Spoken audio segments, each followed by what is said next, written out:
Français-arabe, mots croisés. Allez, c'est parti. Dans les dictionnaires de français, il y a souvent une abréviation qui se glisse entre un mot et sa définition. E, T, Y et M pour étymologie. C'est une note brève qui indique l'origine sémantique d'un terme et à laquelle on ne prête pas forcément attention. Ce qui suit ces 4 lettres dévoile les racines de la langue qu'on utilise tous les jours. Et je ne sais pas vous, mais moi je ne me doutais pas que dans la langue de Molière, il y avait plus de mots français d'origine arabe que de mots français d'origine gauloise. Je m'appelle Leïla Israr, bienvenue dans Talab. Celles et ceux qui écoutent mes émissions jusqu'à la dernière seconde savent que je demande à mes invités de partager avec les auditeurs et auditrices un mot ou une expression en arabe.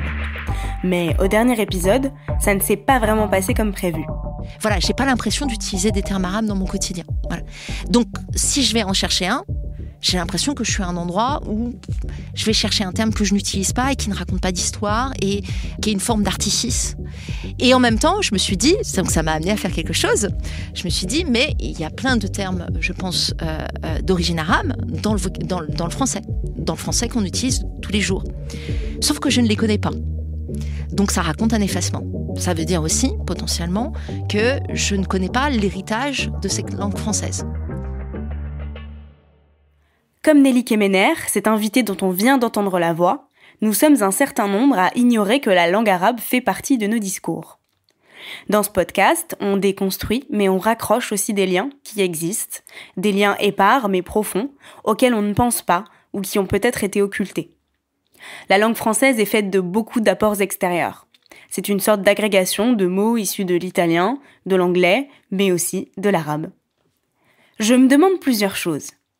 D'abord, très concrètement, ça veut dire quoi quand on dit qu'un mot vient de l'arabe ? Comment ces termes ont été véhiculés jusqu'au français ? Quel intérêt ça a d'ailleurs d'identifier l'origine d'un terme ? Quel effet est-ce que ça peut provoquer ? Et puis, je me demande aussi, est-ce que cette trajectoire commune, elle est de notoriété publique ? Pourquoi on en parle si peu ? Et est-ce que le fait qu'on ne le sache pas dénote aussi l'histoire d'une éclipse ? On va parler de l'âge d'or des sciences arabes, de rap, de fruits et légumes et du mot zouz. Mon invité s'appelle Jean Pruvot.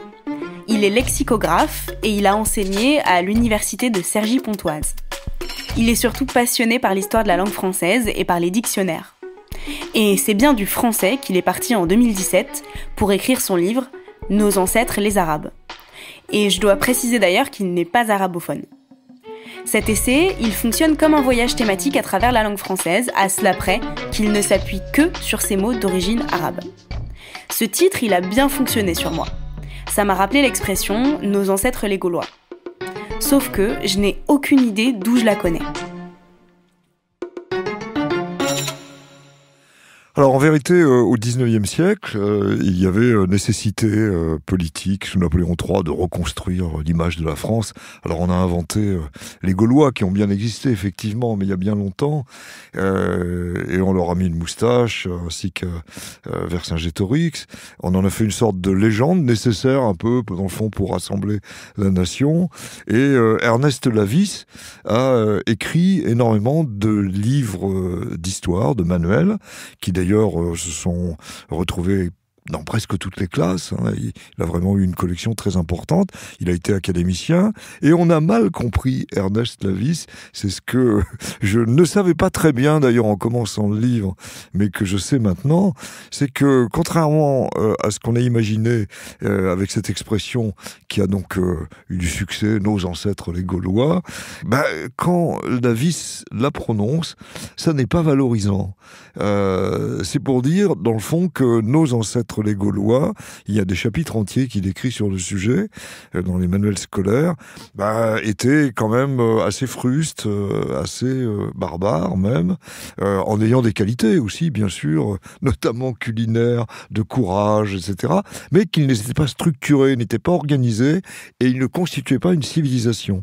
Et il a, alors, on l'oublie, un chapitre un peu plus loin, où il évoque la civilisation arabe, en disant que, en gros, 9e, 10e, 11e, 12e siècle, la civilisation arabe est très en avance, et qu'elle a permis à l'Europe, dans le fond, de se raffiner, de se civiliser. Et là, c'est quelque chose, dans le fond, qui est méconnu. Et du coup, j'ai voulu un peu écorner l'image et rappeler que les Arabes ont eu plus d'importance, en définitive, dans notre langue. Je me pose en linguiste, mais peut-être aussi dans le raffinement d'une certaine civilisation, beaucoup plus que les Gaulois. Nos ancêtres, les Gaulois, cheveux blonds et tête de bois. Mince alors, cette histoire de Gaulois, en fait, c'était juste un malentendu. Raison de plus pour déconstruire. Le français qu'on parle tous les jours abrite donc plus de mots arabes qu'on ne l'imagine. Et ça se passe sous forme d'emprunt. Un acte par lequel une langue, ici le français, accueille un élément d'une autre langue, j'ai nommé l'arabe sous différentes formes, et l'incorpore au point que parfois son origine n'est même plus perceptible. Quand nous parlons, nous utilisons très très peu de mots gaulois, beaucoup de mots d'origine latine, quelques mots d'origine germanique et un bon nombre de mots arabes sans le savoir. Je donne toujours le même exemple. Quand je me lève le matin et que je prends une tasse de café, un jus d'orange, que j'y mets dans ma tasse de café de sucre, que je sirote le tout, ce sont que des mots arabes, tasse, café, orange. Et donc on est là avec, dès le matin, des mots dont les Français n'ont pas connaissance comme étant venus de l'arabe. Et je m'habille, alors je pense plutôt à mon épouse, en l'occurrence, elle va mettre une jupe, pourquoi pas de coton, elle va mettre un gilet, s'il fait pas beau, pourquoi pas une gabardine, et la voilà, partant faire le marché où elle va acheter des aubergines, des épinards, des estragons, potirons et des abricots. On reviendra sur le parcours de ces mots, mais là aussi, elle est en arabe. Elle est en arabe. Voilà une expression un peu curieuse. Très concrètement, qu'est-ce qui est emprunté et comment ça fonctionne ? Quand je parle de la langue française et des emprunts, je parle vraiment du lexique. Et c'est pas rare que quelqu'un me dise « Ah mais non, ce mot vient du berbère » ou d'un autre endroit, de Perse, etc. Et à chaque fois, je suis obligé de dire « J'en conviens, mais c'est par la langue arabe qui nous est arrivé. » Donc si vous voulez, je vais prendre un mot comme la guitare, par exemple. Bon, vous savez, je vous l'ai dit tout à l'heure, c'est mon violon d'Ingres, si je peux dire. Guitare, alors il vient d'où ? Je peux dire, il vient d'Espagne. C'est un mot qui nous est venu par l'Espagne, d'où la guitare espagnole, etc. Et je peux dire, ah non, il vient de la langue arabe. C'est un mot arabe qui est passé en espagnol, et après ça nous est venu. Je peux dire, non, ça nous vient du grec, d'où la cithare, etc. Parce que alors vous voyez comment on peut aussi parfois s'arrêter à quelques étapes. Guitare, j'ai du mal à dire d'où il vient. Mais ce qui est sûr, c'est que exactement comme beaucoup de mots sont passés par le latin et avant appartenaient à d'autres langues, l'étrusque, des langues orientales aussi, il y a une civilisation forte, civilisation arabe, porteuse, qui la porte. On s'y attend pas à ce que ce soit la troisième langue d'emprunt, avec des centaines et des centaines de mots. Et si on prend le vocabulaire de la flore et de la médecine, on va dépasser 1000 mots. Hein. Mais ce qui est certain, c'est que c'est la même chose dans l'autre sens. C'est-à-dire qu'en langue arabe, il y a pas mal de mots français aussi qui ont été empruntés, qu'on entend quand on écoute un film en arabe, il est traduit, on reconnaît des mots français. Donc il y a eu vraiment, à partir du lexique, quelque chose de très fort. Quand nous sommes influencés par l'anglais, on est dans la même famille de langues indo-européennes. Donc, si vous voulez, on est un peu dans une famille qui a des points communs, des manières de construire les mots communes, etc. Quand je dis la deuxième langue d'emprunt, c'est l'italien. On est aussi en plein dans une langue indo-européenne et même romane, latine. Donc, si vous voulez, on est très proche. La langue arabe, j'ai presque envie de dire qu'elle est d'autant plus forte civilisationnellement dans ce qu'elle a apporté, que c'est pas du tout notre système. La langue arabe fait partie de la famille chamito-sémitique ou sémito-sémitique, peu importe. Et dans ce cas-là, c'est un autre système, une autre manière de construire la langue, très fine, très riche, mais différente. Et donc, quand le mot s'impose en langue française, quand nous empruntons à la langue arabe, c'est bien parce que, civilisationnellement, on en a eu besoin, ou en tout cas, on a découvert quelque chose. Donc ça donne encore un peu plus de poids à cette langue arabe. Et le dernier point, j'ai presque oublié votre question, et le dernier point, c'est que, dans le fond, ça a commencé au IXe siècle, en gros, ça se poursuit. C'est-à-dire que, si vous voulez, l'italien c'est terminé, on n'emprunte plus. L'anglais, bon, c'est sans fin. Alors ça va s'arrêter peut-être un jour, mais pour le moment ça continue. Mais l'anglais, ça n'a pas commencé au Moyen-Âge. Tandis que l'arabe a commencé au Moyen-Âge et se poursuit. Donc, on parle d'un phénomène lexical, qui nous a été transmis par étapes. On parle de mots naviguant via l'espagnol ou l'italien avant de se franciser. Il y a des liens forts entre la France et les pays arabes par l'histoire, et donc des contacts entre le français et l'arabe. Pour mieux comprendre les sources de ce métissage linguistique, Jean Pruvot a distingué 6 chemins, 6 voies d'accès, certaines vieilles de plusieurs siècles et d'autres beaucoup plus proches de nous. La première, ce sont les croisades. Alors les croisades, c'est pas tout à fait à notre honneur. Comme toujours, les conflits font découvrir l'autre. Quand on fera la guerre d'Italie, on découvrira les raffinements de l'Italie et des mots italiens. Quand on fait la guerre au monde arabe avec les croisades, on découvre une civilisation raffinée.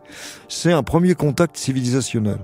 Et on ne peut plus dire, au-dessus de la Méditerranée, c'est un monde ignoré et sauvage. Non, on a découvert que c'était un monde civilisé avec des voies commerciales, évidemment. L'argent est toujours aussi un moteur. La deuxième voie, c'est dans le fond la voie religieuse, la conquête arabe, qui commence par l'Afrique du Nord et qui remonte par le détroit qu'on appelle de Gibraltar. Et comme l'Espagne va être conquise assez vite, et je dirais exactement comme les Romains l'ont fait avec les Gaulois, de manière intelligente. Vous savez, il y a différents types de conquêtes. On arrive, on casse tout, on brise tout. Il y en a d'autres. Bon, il y a toujours une partie militaire, évidemment. On n'y échappe pas. Mais après, on essaye d'intégrer. Et c'est ce qui s'est fait, ou d'assimiler, ou de respecter. C'est ce qui s'est fait quand les Romains ont conquis la Gaule. Ils ont permis aux chefs d'avoir leurs enfants dans les écoles romaines. Ça a donc petit à petit conquis aussi les Gaulois. Et bien de la même manière, là il n'est pas question d'école, mais de la même manière, quand le monde arabe a conquis l'Espagne, il y a eu le respect des religions, la religion chrétienne n'a pas été attaquée, il y avait un certain nombre de règles à suivre, mais on n'a pas eu, si vous voulez, quelque chose qui a été forcé et imposé. C'est ce qui fait que ça a été une conquête réussie, qui nous laisse quelques mots. Donc des mots de la religion, commençant par le Coran, musulman, etc. Mais aussi très vite, troisième voie d'accès, conquête savante. Parce qu'il se trouve que comme le monde arabe était donc très versé en géométrie, on voit bien combien les mosquées ont des décors extrêmement compliqués, complexes, très beaux, mais relevant d'une géométrie très forte. Donc si vous voulez, on n'est pas étonné qu'un mot comme algèbre nous vienne de la langue arabe. Il y a ce contact qu'a le monde arabe avec, dans le fond, l'Orient et presque l'Asie, qui entraîne forcément bien des savoirs beaucoup plus larges. Et donc on a là des savants. Alors c'est Avicenne, c'est Averroès, et un peu comme souvent dans un pays, il y a une capitale intellectuelle. On pourrait dire qu'en Espagne ce sera Cordoue, et que cette bibliothèque de Cordoue, qui est la plus importante d'Europe, j'ai envie de dire du monde à l'époque, si on met de côté la Chine, cette bibliothèque de Cordoue attire tous les érudits, tous les savants de l'Europe, qui savent qu'il se passe quelque chose là, qu'il y a de grands mathématiciens, de grands médecins, de grands savants. Et la langue européenne du moment, c'est le latin. Mais on prend contact avec une autre grande langue internationale, dans le fond et véhiculaire, qui est la langue arabe. Et à ce moment-là, passe dans le latin des mots arabes, c'est-à-dire on emprunte, quand je dis on a emprunté algèbre, on a emprunté différents mots comme ça savants, en fait il faudrait dire qu'il a d'abord été emprunté par le latin, qu'il a retransmis. Bon, les voix, évidemment, sont toujours avec différentes étapes. Mais là, on a toute une série de mots que j'évoquais tout à l'heure, algèbre, chimie, alchimie. Al étant, d'ailleurs, l'article. En langue arabe, l'article défini se dit de manière indifférenciée « al ». Dans le mot « algèbre », on entend « al-jabr », qui signifie la reconstruction. Dans le contexte des transferts de savoir entre savants, et des mathématiques en particulier, on peut comprendre résolution, d'une équation par exemple. Cet article, on le retrouve dans plein d'autres mots. Alcool, qui vient de l'khl, ou encore algorithme, comme ceux d'Instagram, qui vient du nom du mathématicien perse arabisant Al-Khwarizmi. Il y a un aspect dont on n'a pas encore parlé, et c'est mon préféré parce qu'il est lié au lexique culinaire, au parfum et aux fleurs. Il y a une quatrième qui est la voie technique, économique, agricole.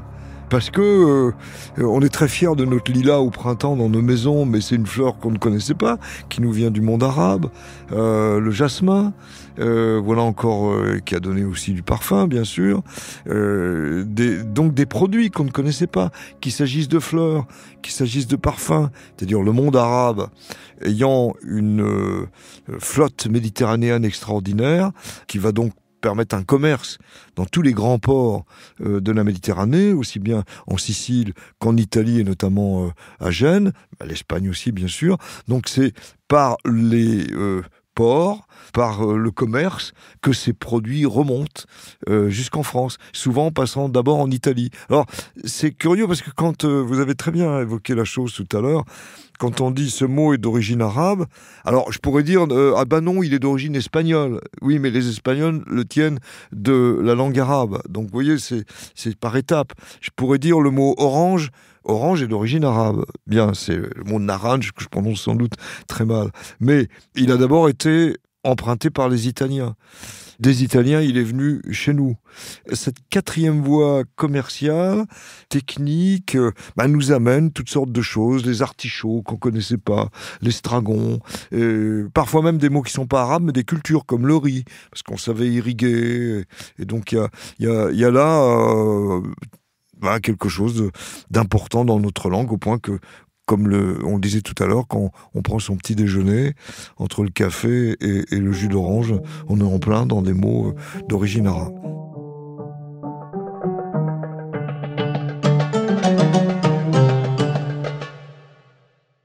On parle du mot arabe « naranj » qui a donné « orange ».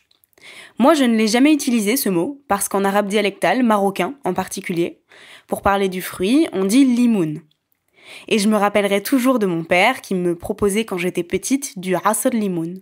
Asr qui veut dire le jus, limoun qui veut dire l'orange.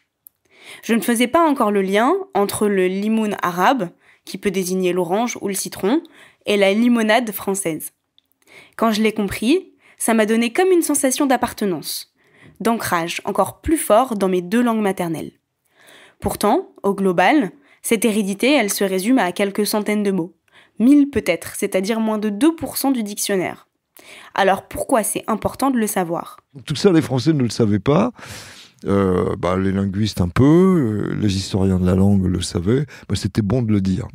Moi, je suis parti du Petit Robert, parce que le Petit Robert, vous cliquez dans la partie moteur de recherche, vous mettez langue arabe et vous avez toute la liste des mots arabes. Donc, si vous voulez, il n'y a pas grande difficulté à avoir la liste des mots arabes. Après, il faut travailler, fouiller.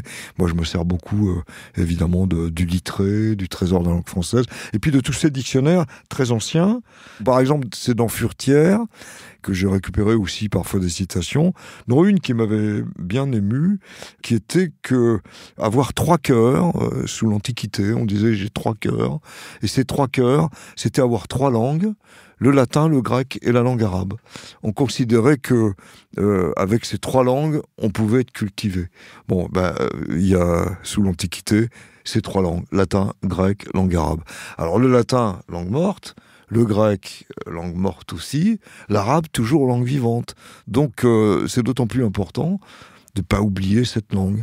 Je prêche pour qu'on connaisse mieux l'histoire de notre langue, l'histoire des mots. Pour moi, même si, quand je demande 1 kilo d'orange, je suis pas en train de faire un cours d'étymologie, mais ça me fait du bien, ça me fait plaisir de savoir que ça nous vient d'un mot arabe, naranj, que c'est passé en Italie, que c'est passé en français, pomme d'Arange, et que parce qu'il y avait la ville d'Orange, qui était dans toutes les têtes, qui était une ville importante, c'est comme ça qu'on est passé de Arange à Orange, et que toute la planète a repris Orange. Orange, enfin j'entends les orangeades, orangina, etc. Et je me dis, bon voilà l'histoire d'un mot qui est plaisante et qui montre à quel point nous sommes dans des langues qui s'enrichissent. Mieux connaître les autres langues, mieux connaître sa langue, comprendre qu'elle a plus d'épaisseur, qu'il y a un substrat, en tout cas des emprunts à la langue arabe très importants, c'est quelque chose de riche. Savoir que Paul Robert, par exemple, qui est quand même l'origine d'un de nos plus grands dictionnaires de langue, après Littré, en même temps que le Trésor de la langue française et que l'Académie française, était d'Algérie, qu'il était lui-même, il a conçu ce dictionnaire en Algérie, il l'a rédigé aux 2/3 en Algérie, à Oran.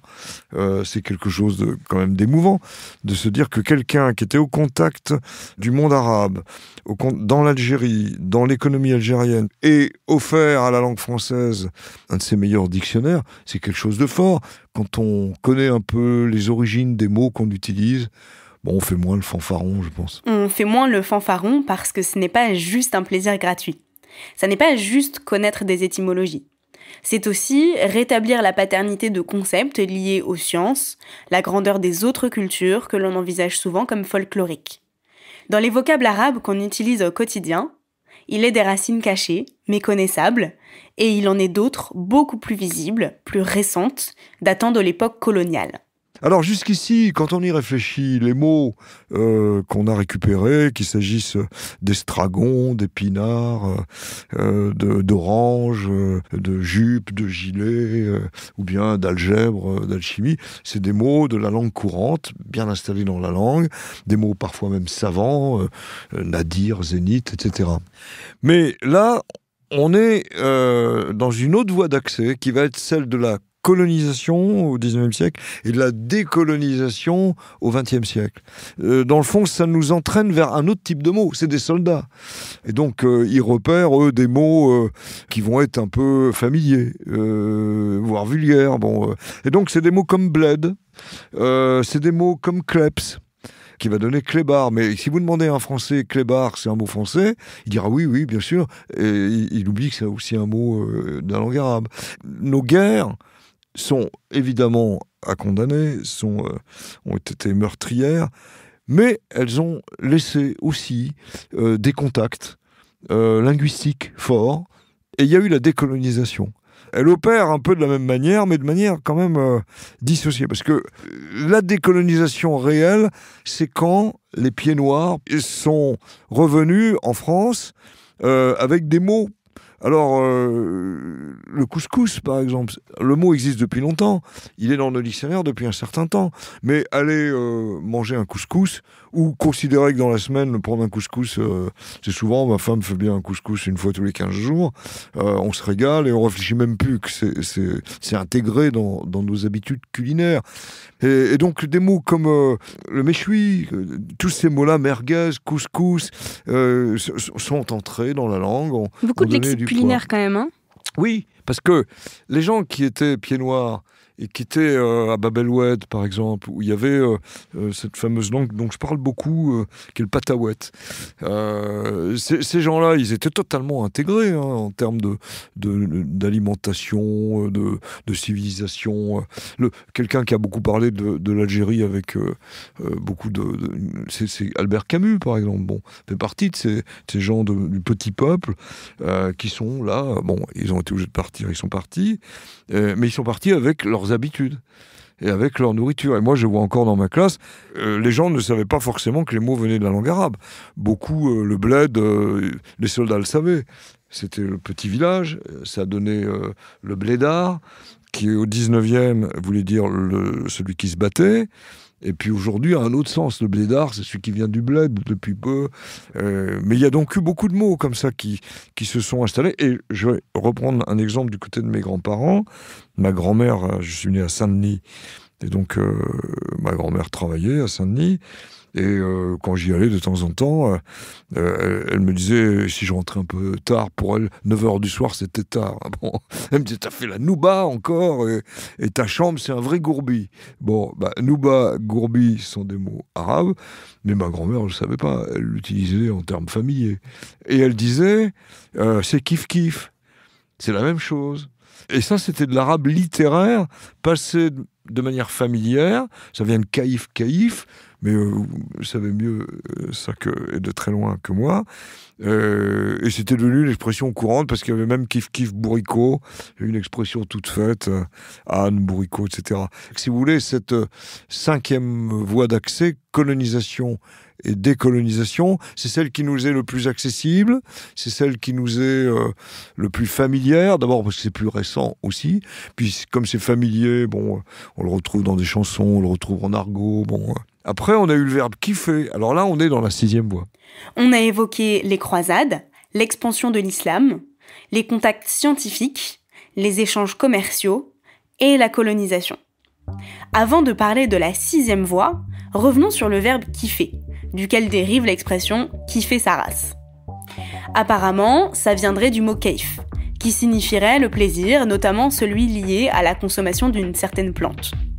En fait, quand on regarde le lexique argotique français contemporain, il est truffé de mots arabes, et en particulier qui viennent de dialectes maghrébins, des langues ancrées en France de façon durable. Et ça fait qu'aujourd'hui, quand j'entends un gamin du collège où je travaille dire qu'il a le seum, je me demande toujours si il ou elle sait d'où ça vient.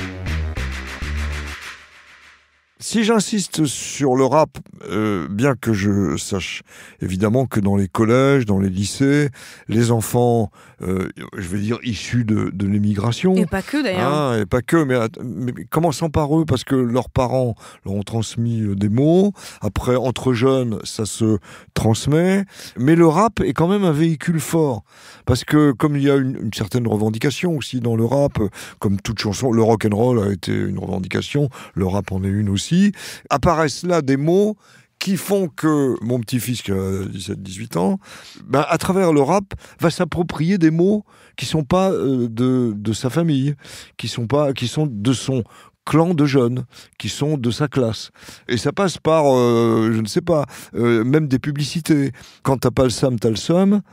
Publicité routière que je cite, il est évident que d'un seul coup, avoir le SOM, pour un certain nombre d'adultes qui sont un peu éloignés de ce vocabulaire, ils sont obligés de se dire mais ça veut dire quoi exactement ?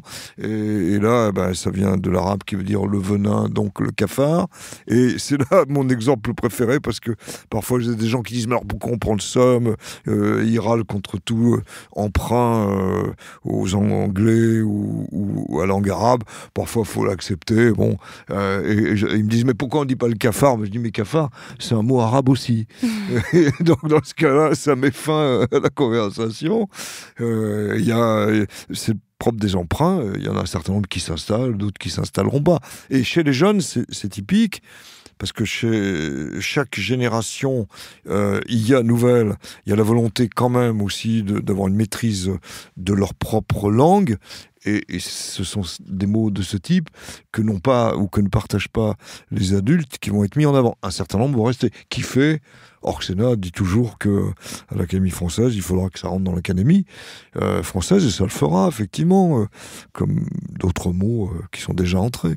Vous savez que je faisais pendant un temps sur Move Doc Dico. Donc, j'en ai écouté quelques-unes. Ailleurs, je suis Jean Prouveau, mais là, j'étais Doc Dico. Et donc, c'était Doc Dico, les mots du rap, explique les mots du rap. Au début, c'est moi qui les choisissais. Après, c'est à Move des animateurs meilleurs que moi ou des animatrices qui me les proposaient. Et parfois, j'avais un problème, non pas pour trouver le sens, parce que ça, on le trouve assez facilement maintenant dans pas mal de dictionnaires, mais la prononciation. Et comme j'enseignais en master à ce moment-là, avec 25 ou 30 étudiants, dont à peu près les 2/3 venaient du Maroc, de Tunisie ou d'Algérie, parfois, ça m'est arrivé de leur demander. Je leur disais, voilà, la semaine prochaine, j'enregistre un mot sur zouz. On le transcrit Z-O-U-Z, Z-O-U-Z-E, bon, et je dis, mais comment je dois le prononcer Et là, c'était drôle parce que, dans le fond, selon qu'on était dans un arabe d'origine algérienne, tunisienne, marocaine ou égyptienne même, les prononciations étaient assez variées. Et à la fin, j'avais plus, c'était Djoudj, Zouz. Donc, je prenais la prononciation que j'entendais dans le morceau de rap. Mais c'est là où un certain nombre de mots, soit ils vont se normaliser et prendre une prononciation qui va être assez éloignée, en définitive, comme orange est assez éloigné du mot arabe, c'est pareil pour épinard, mais ça vient de la langue arabe, ça se déforme, on finit par le normaliser phonétiquement en l'adaptant à nos possibilités de parler la langue arabe, d'intégrer des mots de langue arabe, et puis ça se normalise. Justement, j'ai remarqué que ces 2 dernières années, le mot zouz revenait en force, notamment dans les événements féministes. Rien qu'à Paris, il y a eu le festival de la zouze, le mois de la zouze, l'apéro des zouzes, sans parler de DJ Zouz Machine, et j'en passe. On trouve plusieurs définitions de ce terme sur des sites internet et dans le Larousse en ligne, mais le mot n'est pas dans le dictionnaire de l'Académie française. Kiff kiff, il y est. Kiffer, n'y est pas. Du coup, je me demande, c'est quoi la règle pour qu'un terme venu de la langue arabe entre dans le dictionnaire français ? Alors, le premier point, c'est phonétique, hein. C'est-à-dire que quand je dis somme, j'ai pas de problème à prononcer somme. Est-ce que somme est dans le dictionnaire ? Pas encore, mais il est dans les dictionnaires. Il y a des dictionnaires de langue des jeunes, donc là il est en plein, dans tous même, hein. Sur internet il y a aussi des sites avec la langue des jeunes, et il y est. Somme est sans problème. Et il devrait y être, parce que il y a eu une campagne donc de la sécurité routière qui a répandu le mot. Pourquoi j'ai commencé ce livre ? Grâce à mes étudiants. Quand je leur racontais l'histoire de la langue, il y avait un moment d'émotion dans l'amphithéâtre où ils étaient 200 ou 300, au moment où je parlais de la langue arabe, d'émotions fortes, au point, si vous voulez, où d'un seul coup, les étudiants arrêtent de prendre des notes et vous regardent et se disent « Ah mais je ne savais pas ». Et cette émotion forte, elle les tenait aussi bien de ceux qui n'avaient pas du tout de personnes arabes dans leur famille, que de ceux qui étaient d'origine arabe dans leur famille, parce que, comme je le disais, on oublie aussi. On ne sait pas forcément que estragon, c'est un mot arabe, et celui qui est dans sa famille de langue arabe, est assez content de découvrir qu'il y a énormément de mots dont il n'imaginait pas qu'ils étaient d'origine arabe. Et les autres se disent « Ah mais alors je parle arabe sans le savoir aussi ». Et donc il y avait un moment d'émotion important, et c'est ça qui m'a décidé à faire le livre. Je me suis dit « Mais c'est tellement fort ce moment-là, presque intense, qu'il faut que je le dise ». On peut maintenant finir en bonne et due forme, comme on a tradition de le faire ici, et boucler cet épisode fort à propos avec une expression arabe du choix de mon invité. Je sais pas, Weshrak me plaît bien, parce que si vous voulez, la formule est complète. On l'a limité à wesh parce qu'on diminue toujours les choses, mais dans le fond c'était un salut, d'après ce que j'ai compris, qui était très valorisant. Alors après, que ça a été pris par les jeunes, pourquoi pas. Et puis ce wesh, qui veut dire beaucoup de choses, en fait. Il est entré en tout premier dans les dictionnaires, hein, c'est dans le Petit Robert, je crois dans les années 1980, et à l'époque c'était wesh wesh d'ailleurs. Donc c'est une formule que je trouve assez sympathique. Maintenant, il y en aurait sans doute d'autres plus jolies, mais c'est celle-là qui me vient à l'esprit, parce que j'aime bien être en contact avec les jeunes. Et parfois quand ils disent wesh, et qui savent pas qu'il y a Weshrak derrière, ça permet d'aller plus loin et puis de dire mais c'est pas forcément vulgaire ou familier, c'est une langue riche exactement comme Kif Kif, Kaïf Kaïf, c'était pareil, c'était du beau langage. Hein, donc essayer de revaloriser les langues, c'est toujours positif.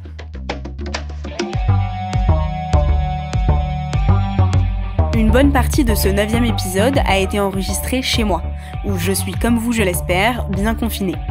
Je ne sais pas trop quand sortira le prochain épisode de Tarab, mais en attendant, j'ai quelques lectures à vous conseiller. Il y a le livre de Jean Pruvot, Nos ancêtres les Arabes, ainsi que ses chroniques, Doc Dico et les mots du rap, que vous pouvez trouver sur le site de la radio Move. Il y a aussi le dictionnaire des mots français d'origine arabe, de Salah Gemrish. Alors je ne vous dis pas de lire un dictionnaire, encore que ce serait le meilleur moment, mais celui-ci a une préface particulièrement belle d'Assia Djebar, qui parle de glottophagie. Tarab est un podcast de Binge Audio, c'est Camille Regache et Diane Jean qui s'occupent de le produire. Quentin Bresson, lui, s'est chargé de la prise de son il y a 2 semaines, et Solène Moulin, enfin, a réalisé cette émission.